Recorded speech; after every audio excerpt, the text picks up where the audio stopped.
ত্রয়োদশ জাতীয় সংসদ নির্বাচন ও গণভোটকে সামনে রেখে ভোট কেন্দ্র মেরামত ও নিরাপত্তা জোরদারের নির্দেশ দিয়েছে নির্বাচন কমিশন।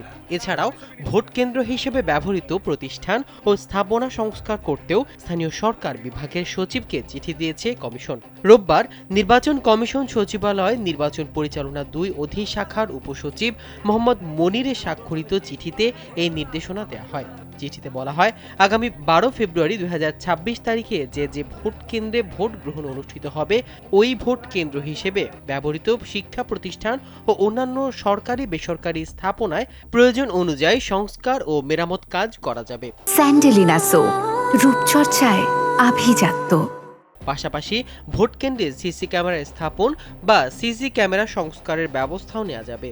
এছাড়া ভোট কেন্দ্রে যাতায়াতের জন্য ব্যবহৃত ভাঙা, ঝুঁকিপূর্ণ বা সংকীর্ণ সড়ক মেরামতের প্রয়োজন হলে সংশ্লিষ্ট কর্তৃপক্ষ তা সম্পন্ন করতে পারবে।